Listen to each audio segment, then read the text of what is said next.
A role of the public service is to formulate, interpret, and implement the government's policies, programs, and projects to improve the livelihood of citizens. Transformation of public service in terms of attitudes, culture, and management approaches is a necessary condition to undertake this vital role in order to ensure delivery of quality services to the citizens commensurate with the taxes that they pay. One of the successful performance management approaches that Kenya has adopted for the last 19 years is performance contracting, a tool that has ensured a shift from processes to tangible results in public service. This has in turn ensured efficiency and effectiveness in the delivery of public services. Your Excellency, the Kenya Vision 2030 identified performance contracting as one of the public service reforms that would intensify efforts toward building a public service that is more citizen-focused and results-oriented. The adoption and implementation of performance contracting in public service, supported by the initiative of performance management, has ensured that public institutions consistently deliver their mandates.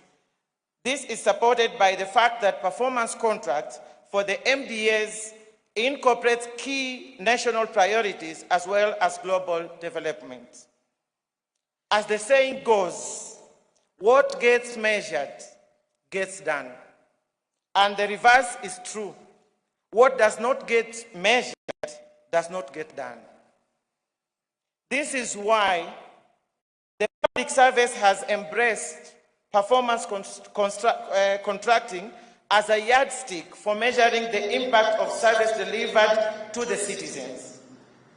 In view of these arrangements are in place to ensure that next cycle of performance contracting, which will be the first under the Kenya Kwanza administration, commencing on 1st July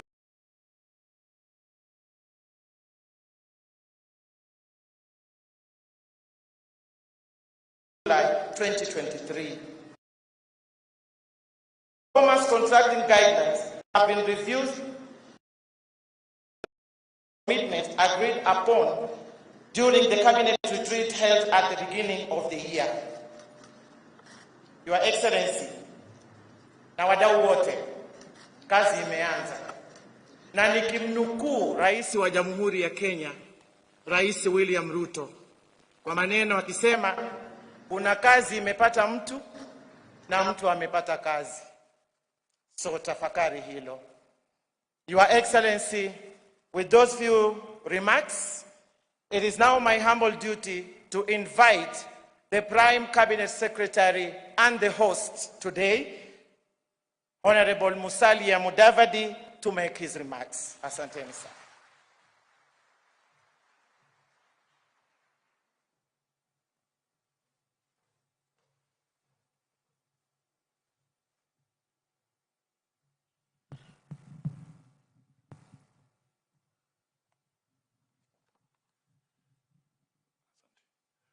Your Excellency, the President of the Republic of Kenya, Dr. William Samoei Ruto, Your Excellency, the Deputy President, Honorable Rigathi Gachagua, my colleague Cabinet Secretaries, Members of Parliament, Members of the Judiciary, Principal Secretaries, representatives of the Council of Governors,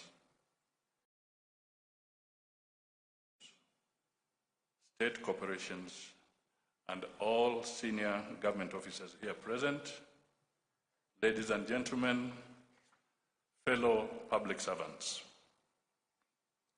Your Excellency, I will seek your indulgence to speak slightly longer than my colleagues, because I think today is an extremely important day for the entire public service and for Kenya in regard to service delivery.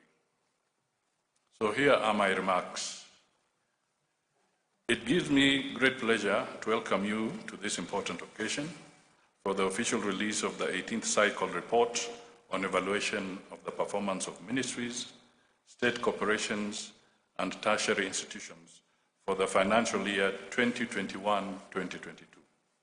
I really emphasize that 2021-2022. Please underscore that because the new government has just stepped in, so the results that you are seeing is because government is in perpetuity and we are releasing the results as they were in that financial year. Your Excellency, the Kenya Vision 2030 guides the development of a robust, well-functioning, citizen-focused, and result-oriented public service as a key foundation for economic growth. To this end, your government is committed to facilitating creation of an environment that fosters Kenya's transformation process as a transformation agenda, in short, better, and the Kenya Kwanza Manifesto. This will be done by sustaining the upscaling of gains made through the deepening of devolution, public sector reforms, and enhanced infrastructure development, socio-economic development.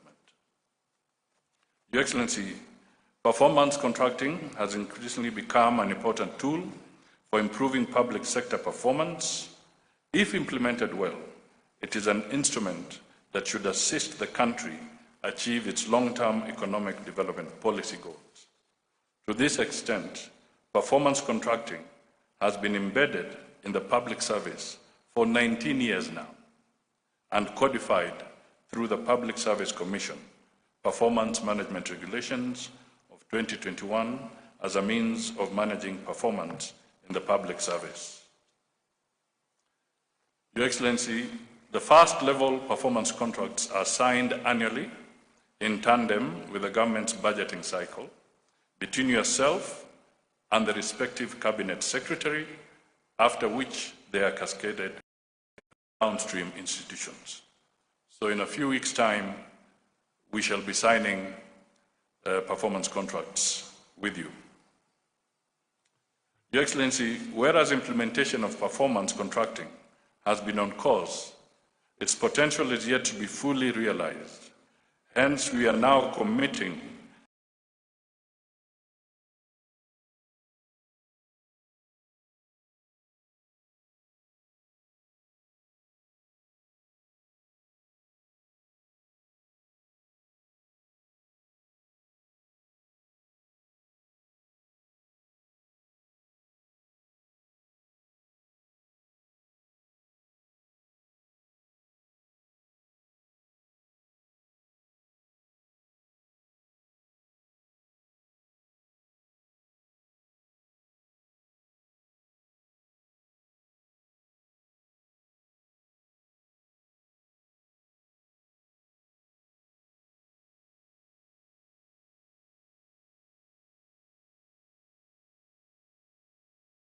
to ensure that all public servants are working towards the common good of the country.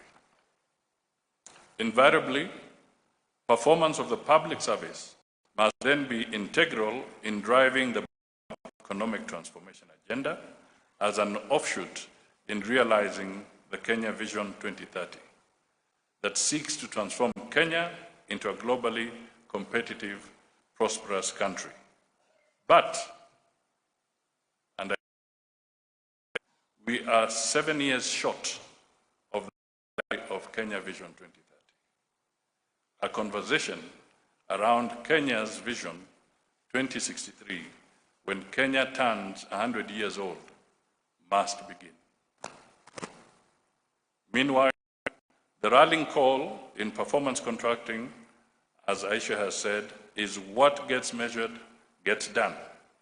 Adoption of performance contracts ought to establish uniformity, consistency, and objectivity in measuring public service performance. Hence, its implementation must henceforth fast-track the linkage between planning and budgeting phases to clear outputs and outcomes.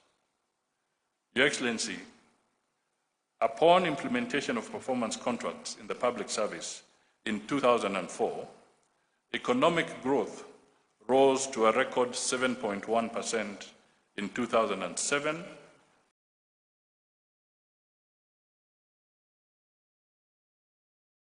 from 0.6%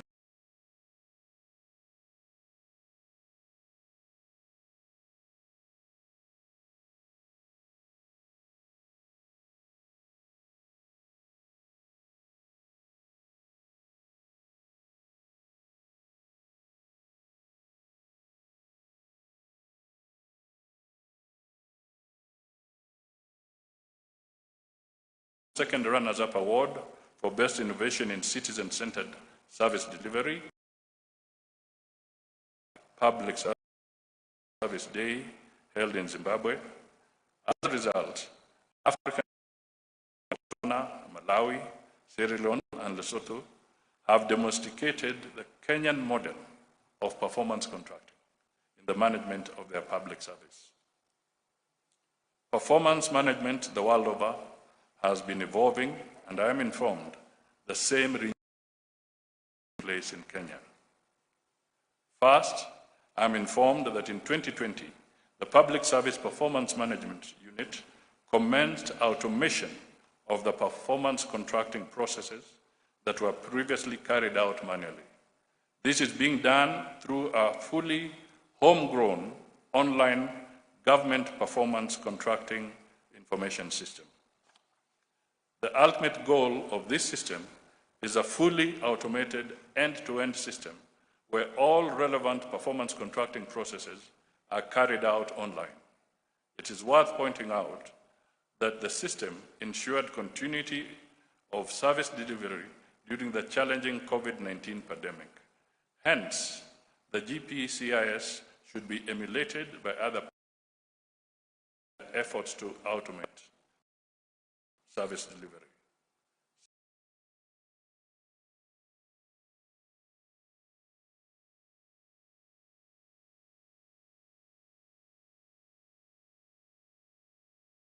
Commissions and independent offices while taking cognizance of their autonomy.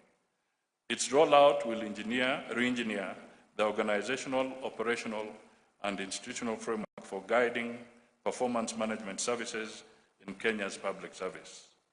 Thirdly, my office is in the process of developing a public service performance management bill, which will be the overarching law to fully anchor the performance management function in the entire public service institutions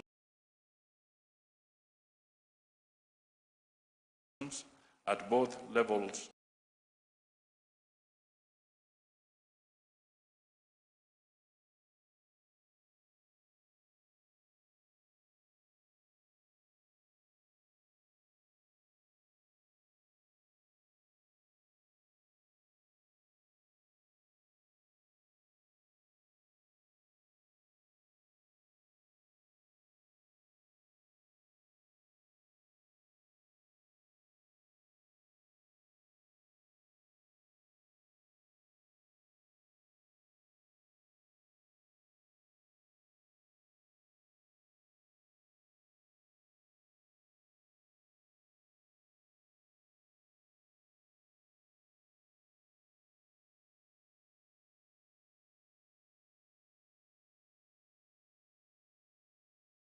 Financial year. But in the subsequent financial years, the focus of the performance contracts will be based on, among others, the priorities agreed during the cabinet retreat held at the beginning of this year in Nanyuki, chaired by yourself. In order to realize this, all public institutions must ensure that their respective key priorities are included in their performance contracts. Your Excellency, one of the internationally accepted performance management principles is accountability and transparency of a government performance management system, which means providing factual feedback about the performance of government.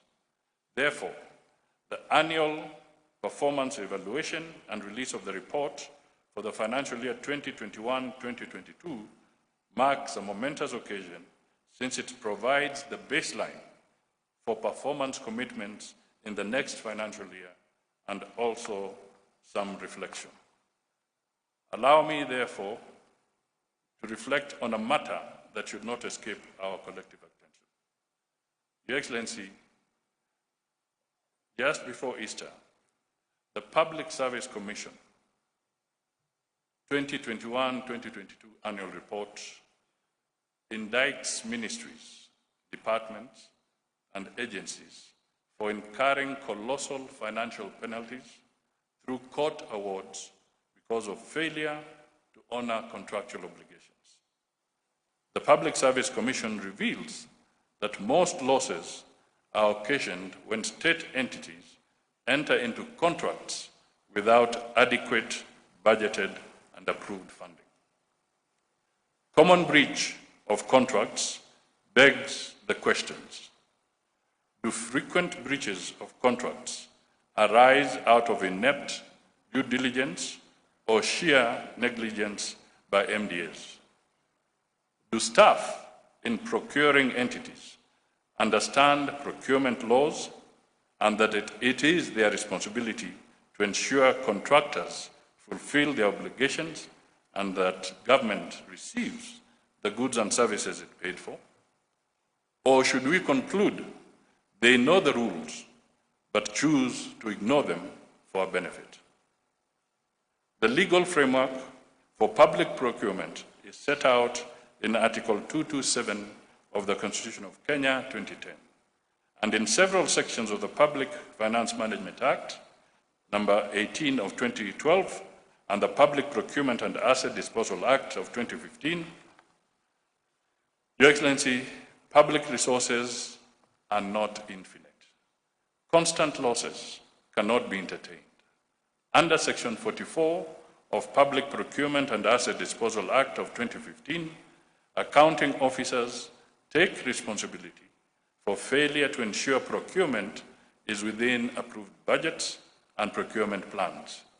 Indeed, that section requires provisions of Section 68 of the Financial Management Act. Compliance with the law is therefore not optional.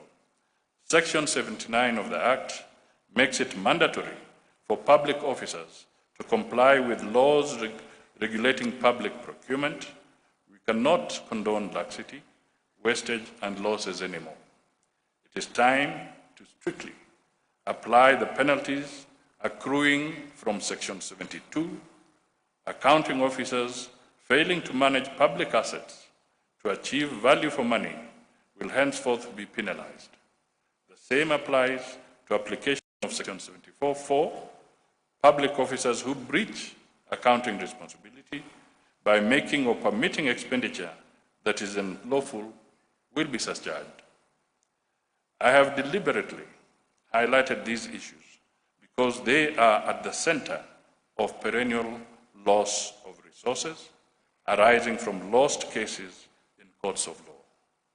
Going forward, we will soon issue a clear framework to address these deficiencies and make officers more accountable. Your Excellency, in order to fulfill the commitments made to our people, it is paramount that the whole public service honestly puts to practice the tried and time-tested result-based performance. To ensure that this is done, my office will ensure compliance with the annual performance contracting cycle timelines. This is besides holding quarterly meetings with principal secretaries to monitor achievements of agreed performance targets. In this context, a motivated human service resource remains core to performance management and service delivery. In order to promote productivity, innovation, and creativity in public service, youth and personnel living with disabilities require to be motivated. My office is developing a framework for an under 35 Employee of the Year annual award for this category of public officers. The award may be in the form of promotion and scholarships for such employees who demonstrate commitment and excellence in performance, innovation, and creativity that translates to effective public service delivery. This award will also enhance the visibility of target employees who exhibit high leadership growth potential across the public service. In conclusion, I do recognize the support and contributions of all our partners and collaborators in ensuring the institutionalization of performance management in the public service. Asanteni sana. It was a bit long, but I thought I had to convey this message. It is now my singular pleasure to invite His Excellency the Deputy President, Mheshimiwa Rigathi Gachagua, to come forward, make his remarks, and invite His Excellency the President.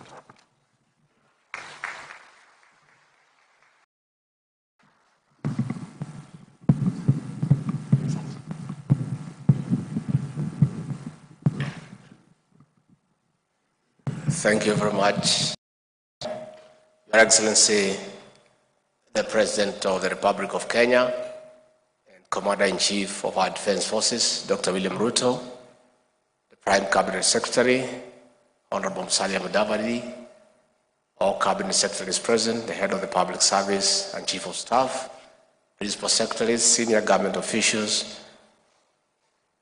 Good morning or afternoon. It's almost there. Good morning. Your Excellency, I'm a retired public servant, so this occasion is momentous for me. But you know, nowadays, I don't want to speak much. When the characters who try to stop my boss from working keep off, I also keep quiet. And therefore, we are happy, Your Excellency, you have the latitude to steer this country into economic prosperity.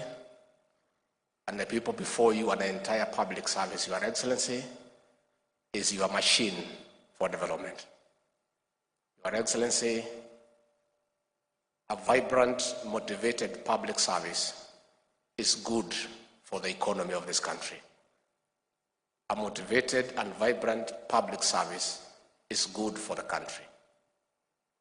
President Mwai Kibaki, the celebrated president of this republic, succeeded in turning around the economy of this country by empowering the public service and allowing them to work. Your Excellency, since you came to the office, you have dignified the public service. Before you took over, Your Excellency, the public service was demoralized. They were demeaned and treated like outcasts.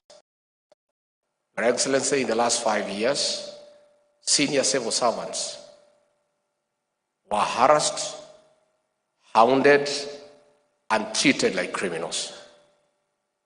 We have the celebrated and infamous case of Kamau Thuge, who was the PS National Treasury,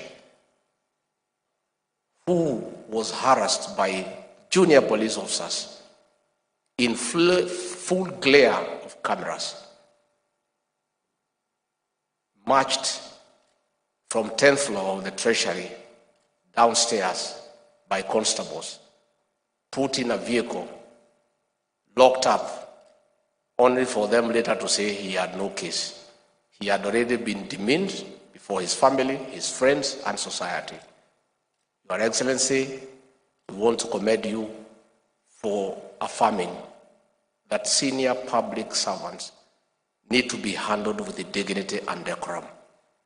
We are not saying by any means that investigative agencies where there are issues of impropriety, of mismanagement, of misappropriation should not do their work. All we are saying is that before you can conclude that somebody has done something wrong, protect his or her dignity. Because these public servants have families, they have friends, they have people they go to church with, and it is wrong to humiliate them and treat them unfairly before you have a case against them. Your Excellency, since you came to office, this has not happened, and we want to urge all those who are interacting with our public servants to accord them due respect and dignity, because these are the people who are the engine of your development. Finally, Your Excellency, I invite all the public servants to take time to read, understand, digest the Kenya Kwanza manifesto, the plan, so that they understand your vision, they understand your programs, and they understand the bottom-up economic transformation agenda as your tool of developing this country. Once they have understood the plan, they will make your work very easy. With those many remarks, I request you to be upstanding and help me to usher in, with clapping, the President of the Republic of Kenya, Dr. William Ruto. Mr. President.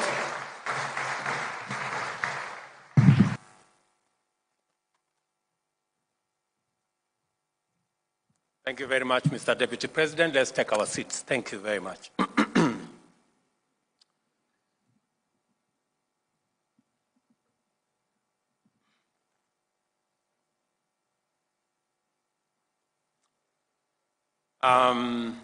Mr. Deputy President, Mr. Prime Cabinet Secretary, the Attorney General of the Republic of Kenya, Cabinet Secretaries present, Principal Secretaries, Chairpersons, and Chief Executives of our state corporations, Chairpersons, and Principals of our tertiary institutions.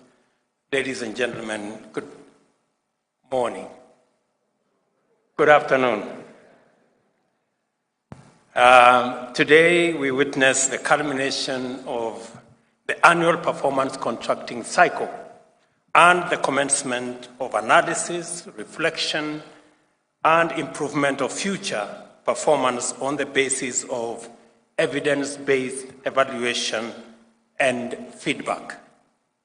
Although the performance management framework is now in the 19th annual cycle, it is important to note that it emphatically and systematically incorporates, articulates, and enforces the values and principles of public service as laid down in Article 232 of the Constitution of Kenya, and thereby enables the public service to become the foremost champion of the national values and principles of governance set out in Article 10 of our Constitution.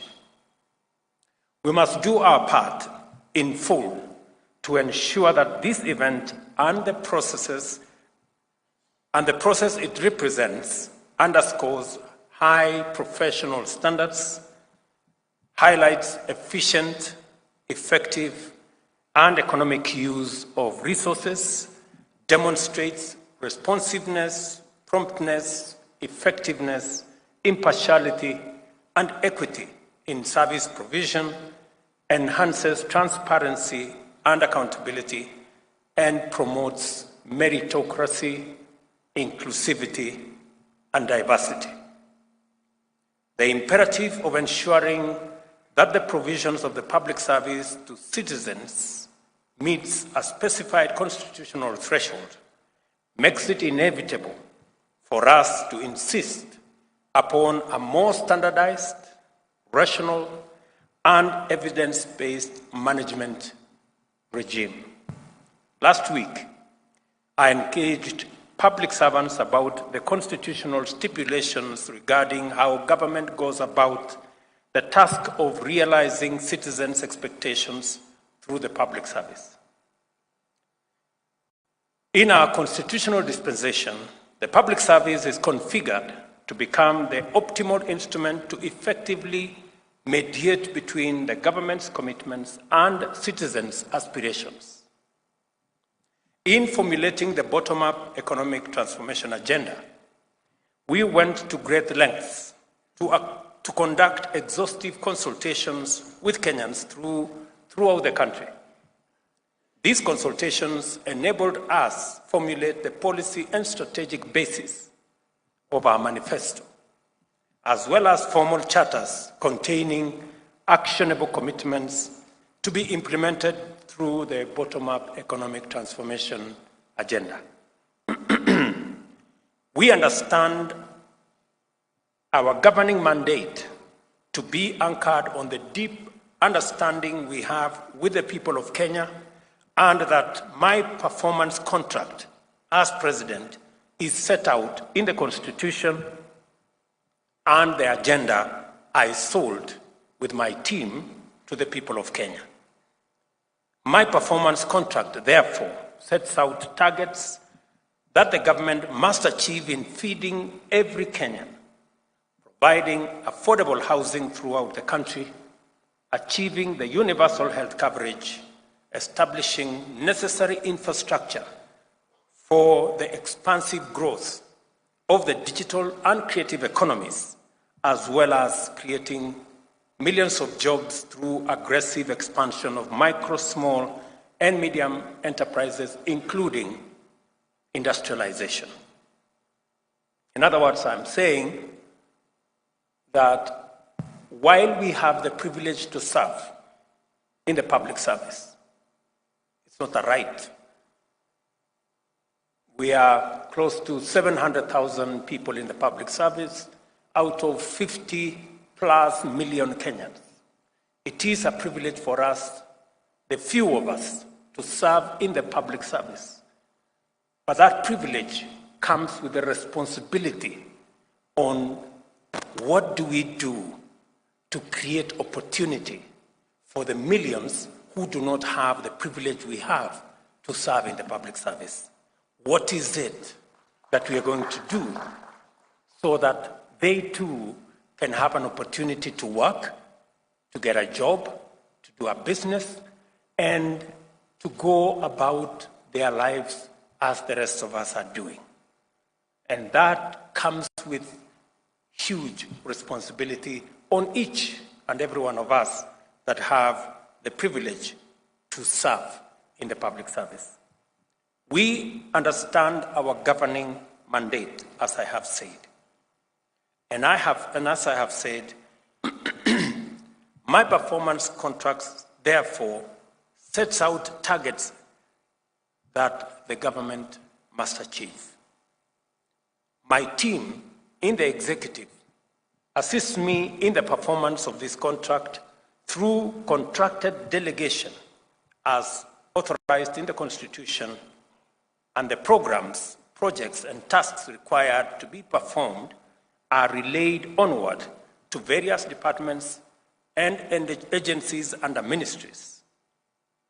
Under Article 132(3)(b), I shall exercise my mandate to direct and coordinate the functions of these ministries and government departments, thereby ensuring that your effective performance satisfies the government's contractual obligation with the people of Kenya. We all have a contract with the people of Kenya, and that contract is going to be effectively measured by performance. And I agree that that performance must be measured. In other words, you will have all the necessary authority and support to deliver successfully, because through you, I am committed in every item indicated during my performance evaluation when I return to the people to seek a fresh mandate. Therefore, oversee the execution of government mandate to the highest degree of achievement and the best level of performance. I know we have had to have some very unpleasant discussions with many of you on many occasions. I've had to make telephone calls. We've had to engage in various ways. We've had sometimes very interesting conversations. And I must commend many public servants who put in their very best. And I see it, and we witness it, and the people of Kenya feel it. I know that we've also had occasions when we haven't quite been in very good terms. And we've had to, do what we have to do. Let me give you maybe a few examples. I must commend the partnership between the ministry responsible for the Hustler Fund. In a record 3 months, we were able to put together with the private sector. I must commend the CEO of Safaricom, the CEO of Airtel, the CEO of Telecom Kenya. They came through, sat on a table with us, and in a record 90 days, we had a product that today 7 million Kenyans are borrowing every day and repaying. We have a product that has given us the opportunity to lend 26 billion shillings in a record 5 months. We have saved close to 1.3 billion, and we have 7 million Kenyans borrowing daily on that platform. I know many people have asked me, especially those of us in the political class, that how can we have such a successful product and we are not making enough political, noise around it so that people know it is happening. I want to tell you, relax. 7 million Kenyans know what that program is doing to them. Let me also, in a very special way, just commend some of our performers. My economic advisor, David Ndi, Mohammed Hassan, Davis Chirchir, and the young man at EPRA, those 4 gentlemen have done something phenomenal in our country. They have managed to put together a program that has taken us away from looking for $500 million every month to buy our fuel needs, which was slowly snowballing into a crisis. Today, as a country, we can buy fuel in Kenya shillings, something that many people never thought it would be possible. Again, I want to commend these good people. And let me tell you that from this month of April, all our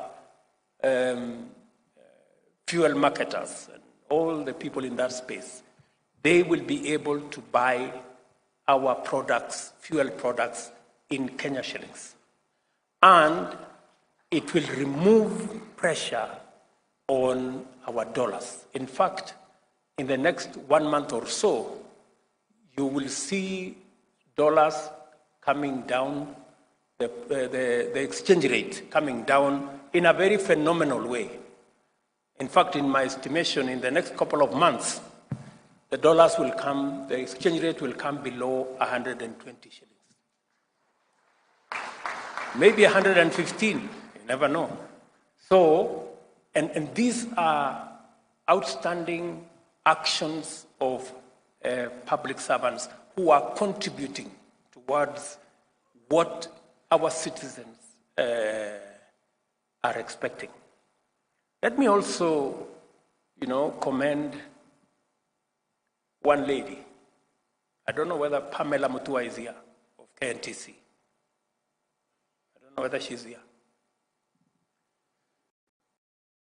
That lady, we must clap for her in absence.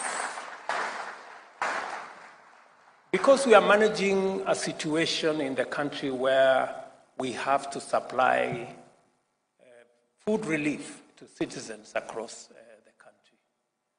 And we have to buy these items from or the private sector and other players.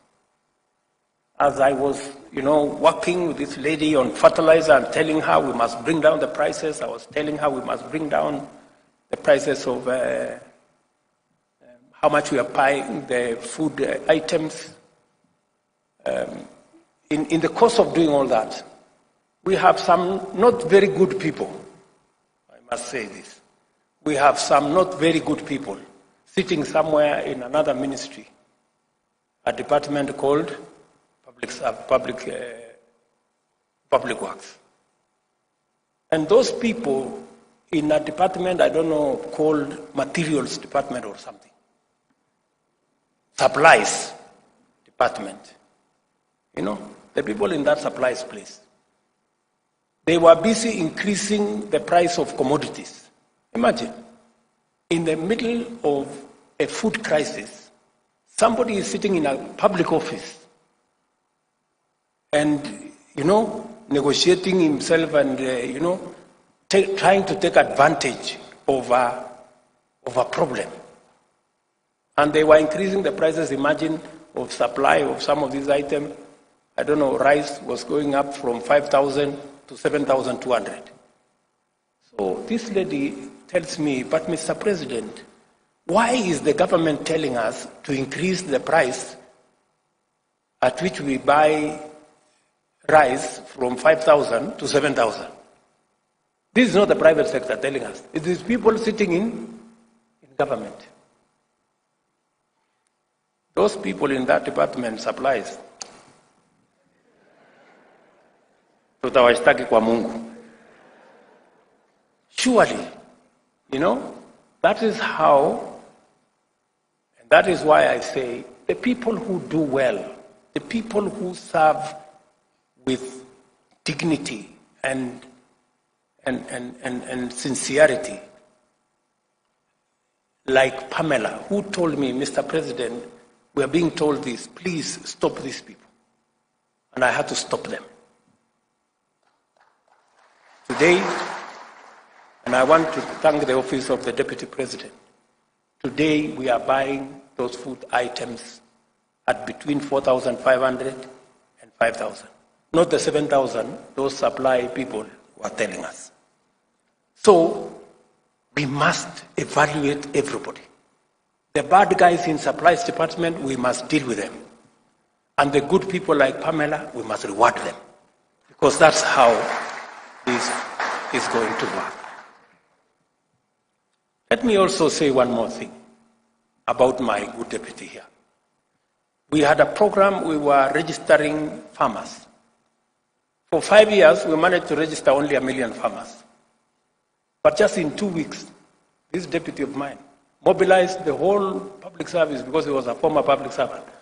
And they registered 5 million farmers in 2 weeks.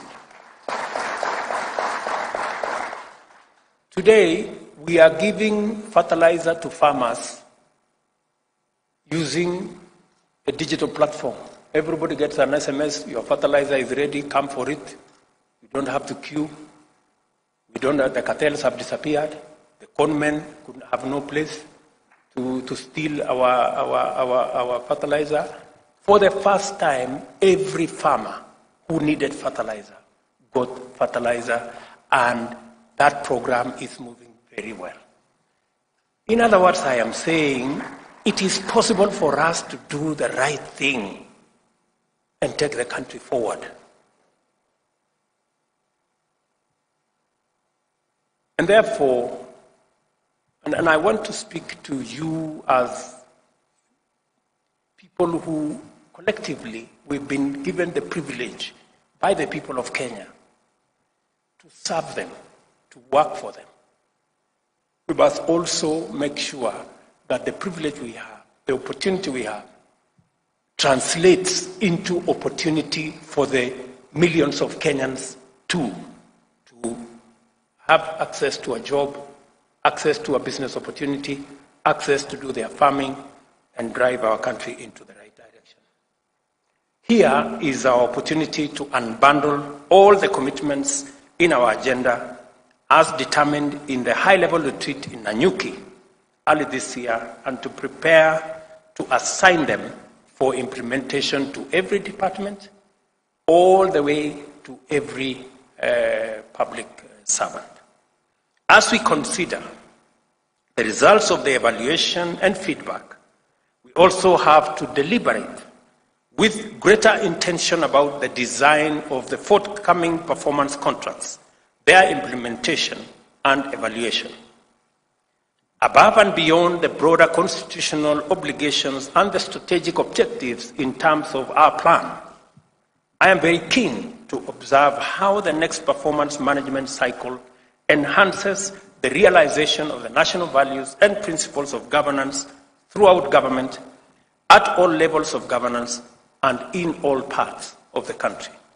In particular, how much the public service affords equal opportunities for men and women, persons from all communities, and persons with disability will be of foremost interest. Equally, critical will be the mainstreaming of a comprehensive agenda for Kenyan youth, including training, apprenticeship, industrial attachment, and internship, access to government procurement opportunities, and entrenchment of the digital and creative economy. Further, it is of paramount importance that the performance management mechanism meaningfully reflects our resolve to enhance efficiency and reach of government services through digitization, automation, and deployment of various information and communication technologies. Kenya is a regional, continental, and global champion of a just transition to clean, green industrialization. Our credibility in this cause is founded on demonstrable commitment to green up our national power grid, restore degraded landscapes and ecosystems, conserve forests, water towers, wetlands, and other carbon sinks, and promote heavy investment in wind, solar power, and in addition to hydro and geothermal power. We are also promoters of e-mobility and sustainability across every sector. This magnitude of our commitment to the green agenda is further demonstrated by the fact that Kenya will host the Africa Climate Action Summit in Nairobi between 4th and 6th of September this year. I therefore expect our performance management framework to incorporate commitments that are consistent with our obligation under Article 42 and 69 and commensurate with our credentials as a global leader in green industrialization. Because of the urgency in delivering our commitments and providing services to the people, the need to ensure that every shilling of our increasingly scarce resources delivers its fullest value, and the requirements of transparency and accountability. The government is determined to reinvigorate performance management as a means of motivating, facilitating, and coordinating the public service in our delivery of the mandate that has been given to us by the people of Kenya. At this juncture, I must emphasize the need to ensure completion of viable, budgeted for, and already commenced projects and programs before we embark on new ones. I ask Cabinet Secretaries, Principal Secretaries, Chief Executive Officers of state corporations, and principals of tertiary institutions to use performance contracts to ensure that projects and programs are completed on time and within available resources. As I have said before, we made a commitment that we are going to steer the country away from the cliff where we were heading in terms of our economy. First initial step was to reduce the amount of borrowing that we were heading in the wrong direction. We did decide as a government that though we had agreed with our development partners, including our multilateral lenders, on a fiscal deficit of 6.2% of GDP, we deliberately decided that we're going to come down to 5.7% of GDP as our commitment to a new trajectory of ensuring that Kenya lives within its means. And as a government, we live within our means. In the same spirit, I have had a candid conversation with the ministry responsible for infrastructure, and the 910 billion worth of projects that were already in some form committed.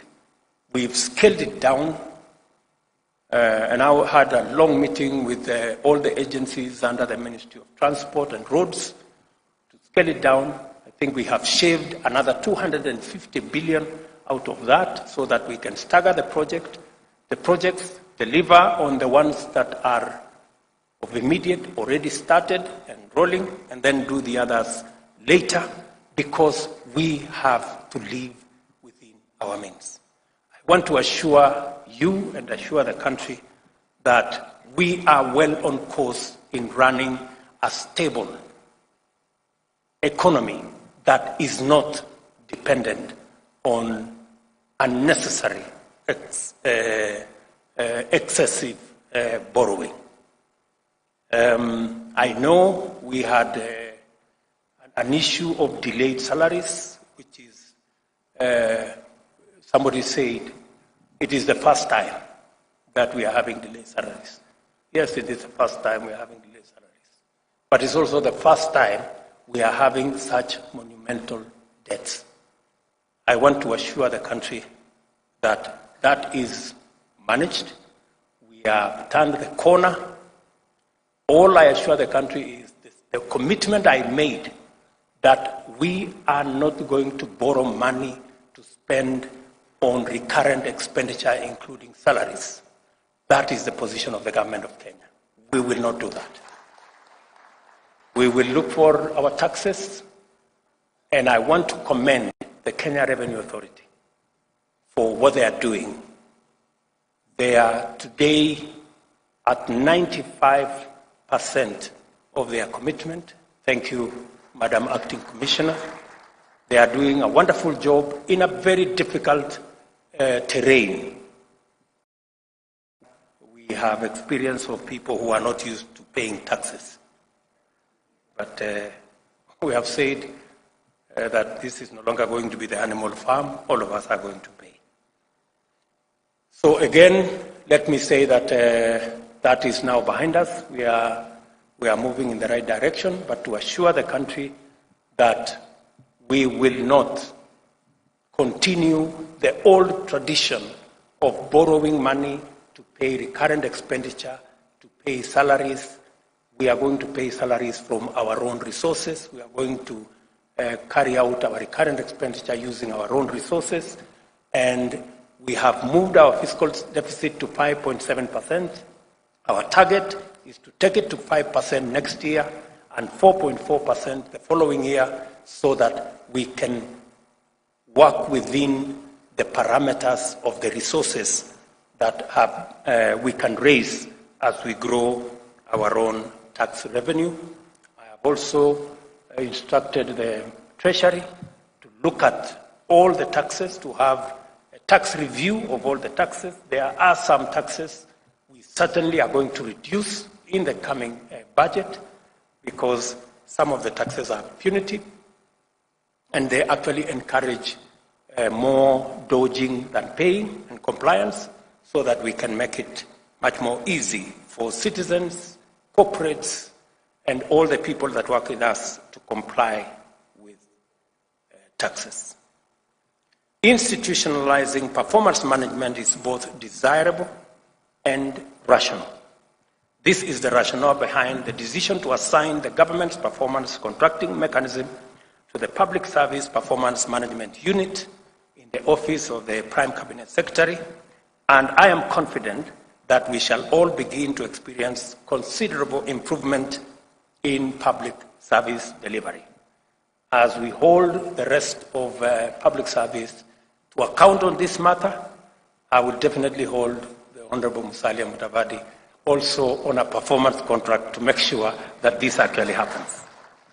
I also know that the institutionalization of performance management in government is going to be further anchored in a clear policy framework through the Public Service Performance Management Bill, once it undergoes the necessary developments in readiness for legislation in our Parliament. In keeping with our digital agenda, I am delighted to note that the Government of Kenya has made progress in developing the Government Online Performance Contracting Information System. This system will promote efficiency, promptness, and transparency, thereby delivering the possibilities, benefits, and advantages of digital technology to the management of public service delivery. A result-oriented, effective coordination and commitment to go beyond the extra mile must be the new features of our approach to service delivery. Let us each do our part in strengthening a performance culture through the public service. To do this, let us eradicate all practices of sabotaging and discouraging high standards of performance in public service and instead motivate, reinforce, encourage, and support them. Let us also remember that the performance management mechanism is one more platform on which Kenyans will subject our servants to intense scrutiny and align our conduct accordingly. Let me stay here again to thank the Senate and National Assembly for acceding to my request that we provide a platform where the people's representatives sitting in Parliament can interrogate our administration by affording a platform for cabinet secretaries to be able to answer questions directly in Parliament. And I am happy that that process is going to begin tomorrow, so that cabinet secretaries can get to the floor of the House, answer questions from the people's representatives, explain our actions, and create a better interface between the executive and the legislature in a mechanism that ensures greater accountability of the government of Kenya. Because I am a very strong believer in accountability. It is the same reason that hopefully through the bipartisan process, we can also get our opposition away from street battles and also afford them an opportunity with a leader of opposition infrastructure funded by the government of Kenya, again, to perform their function of holding government to account. We have absolutely no issue. In fact, accountability works best for everybody. Accountability is best when it is anchored around institutions. That's why the institution of Parliament will hold our executive to account. We want to build the institution of the opposition as is guaranteed in the Constitution, as also another institution to hold government to account, because accountability is actually the measure of any performance of any administration. And I hope that this will be part of the outcomes of the engagement, the bipartisan engagement that we have now agreed on, so that we can move our friends in the opposition from running battles in the streets, unnecessarily destroying people's property, creating chaos and anarchy, back to a civilized place where we can engage constructively and be able to hold the institutions to account. I think we all agree that we are better off with institutions, building institutions that will assist us take the country forward, rather than having running battles in the streets with soporias on top of heads. The annual performance evaluation results to be released today will form the benchmark for performance in subsequent contracting cycles. Against this, it will be reasonable for Kenyans to expect incrementally enhanced performance in the spirit of continuous improvement. Similarly, time has come for us to brace ourselves and be ready to embrace the discussion and feedback, compliments and criticism, praise and condemnation that may be instigated by the results to be launched today. That is, in any case, accountability at work. I assure you of my full support as you implement this year's performance contracts and those in future. I now officially release the results and report on evaluation of performance of ministries, state corporations, and tertiary institutions for the financial year 2021-2022. Asanteni sana. Thank you very much. God bless you, and God bless our great country. Asanteni sana.